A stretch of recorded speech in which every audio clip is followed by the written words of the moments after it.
Muy buenos días, queridos estudiantes, espero que se encuentren muy bien. Les envío un fuerte abrazo y un gran saludo. El día de hoy continuamos con el estudio de órganos de los sentidos en biología básica. El día de hoy estaremos revisando el sentido del gusto y el olfato, ya que estos dos están complementados y ya vamos a ver de qué manera. El olfato y el gusto están estrechamente relacionados. Las papilas gustativas de la lengua identifican los sabores, mientras que las terminaciones nerviosas de la nariz identifican los olores.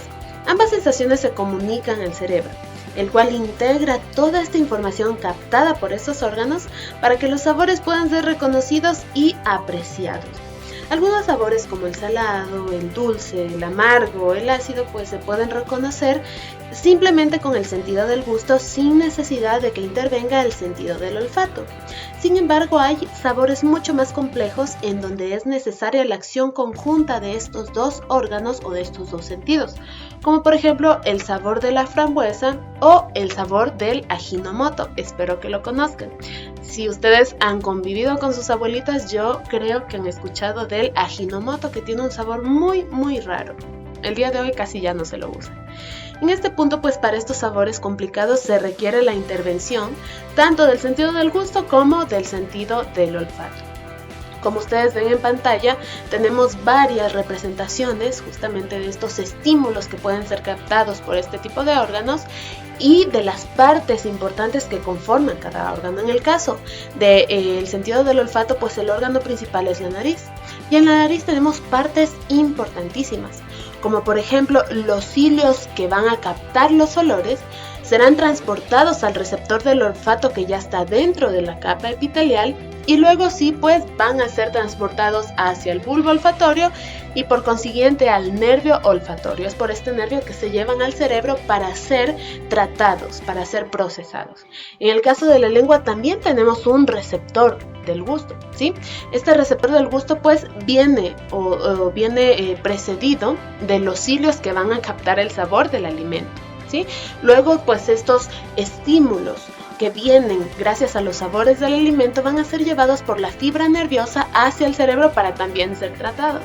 En este punto pues esos dos estímulos van a viajar ya como impulsos al cerebro y van a generar una respuesta específica, que en el caso de la alimentación, pues ese gusto por la comida. Hay cosas que nos agradan, hay cosas que no nos agradan tanto, pues todo esto tiene que ver o tiene relación con la captación de estos estímulos a través de estos órganos que actúan en conjunto, ¿sí?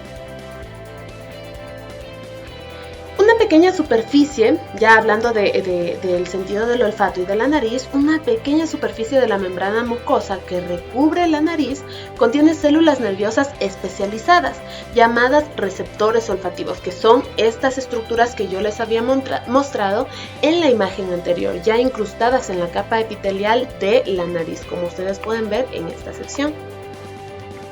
Muy bien. Estos receptores poseen proyecciones similares a pelos. A estos pelos o estas prolongaciones se les llama cilios, que detectan los olores.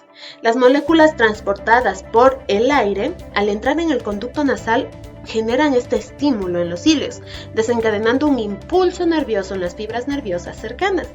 Las fibras continúan hacia arriba y atraviesan el hueso que forma el techo de la cavidad nasal, como lo pueden ver en la imagen, y se conectan en unas dilataciones de las células nerviosas que se denominan bulbos olfatorios. Entonces, esta parte confluye, ¿no es cierto? Aquí es en donde choca el impulso que ya va a ser transmitido hacia el centro de acción. Estos bulbos forman los nervios craneales del olfato. El impulso viaja a través de los bulbos olfatorios, por los nervios olfatorios y alcanza el cerebro, ¿sí? En el cerebro pues se interpreta el impulso con un olor distintivo, ¿sí? Además se estimula el área del cerebro donde se almacena la memoria de los olores. Se llama el centro del olor y del gusto, que está justo en la parte media del lóbulo temporal. Los recuerdos permiten a la persona distinguir e identificar muchos olores diferentes percibidos a lo largo de toda la vida. Sí, es como esta memoria que tiene este sentido del olfato. Luego nosotros ya reconocemos cualquier tipo de olor. Sí, podemos reconocer muchísimos tipos de comida, por ejemplo, que es lo que más nos llama la atención, gracias a la captación de los olores. En el sentido del gusto, En cambio, miles de pequeñas papilas gustativas cubren la mayor parte de la superficie de la lengua. Yo creo que ustedes las pueden diferenciar ya un poco. Una papila gustativa contiene varios tipos de receptores del gusto, provistos también de cilios, estas pequeñas prolongaciones alargadas. Cada tipo detecta uno de los 5 sabores básicos. ¿Y cuáles son estos sabores? El dulce, salado, ácido, amargo o sápido y también el umami, ¿sí? El umami, que es un sabor súper raro, yo creo que ustedes no lo habían conocido antes, es una zona extensa de la lengua y capta sabores raros o complicados como el del glutamato monosódico, que es específicamente el Ajinomoto que les había mencionado anteriormente.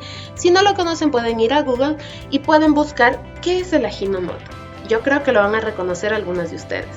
Estos sabores pueden ser detectados por la lengua, pero existen algunas zonas muy sensibles para cada sabor, ¿sí? Por eso es que la lengua pues se divide en secciones en cuanto o dependiendo al tipo de sabor que puede captar. El dulzor es más fácilmente identificado en la punta de la lengua, como lo observamos en la imagen, mientras que el sabor salado se aprecia mejor en las partes laterales de la lengua. Lo pueden observar también.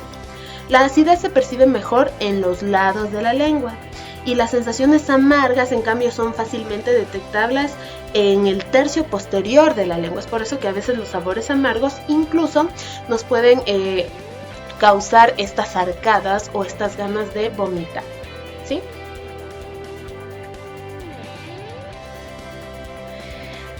Yo creo que estos son aspectos muy importantes de estos dos sentidos, de estos dos órganos que forman parte de estos dos sentidos que se complementan entre sí, ¿sí? Así que es información muy cortita pero precisa. Son datos necesarios que iremos recordando también a lo posterior. Ahora viene la parte que me gusta analizar con ustedes: los cuidados del sentido del gusto y también los cuidados del sentido del olfato. En este punto, quisiera que ustedes trabajen ya en su guía de hábitos de vida saludable. Como ustedes lo saben, pues hemos hecho mucho énfasis en la responsabilidad que tenemos como seres humanos de cuidar nuestro cuerpo. Entonces, ya que hemos revisado el sentido del gusto que se ancla a la función del sentido del olfato, pues vamos a ver cuáles son los cuidados de los órganos de estos sentidos. Tienen que consultar pues cada una de las pautas que hay que seguir para cuidar nuestros órganos de los sentidos, en este caso el del gusto y el del olfato, y también van a hablar de enfermedades que pueden afectar al funcionamiento normal de este tipo de sentidos del ser humano. ¿Sí? Entonces van a buscar enfermedades, formas de tratar esta enfermedad o también formas de prevenir enfermedades, es decir, hablar directamente ya de los cuidados que uno debería tener diariamente. Continúen por favor con la elaboración de su guía de hábitos de vida saludable y nos vemos en el siguiente video. Les mando un saludo.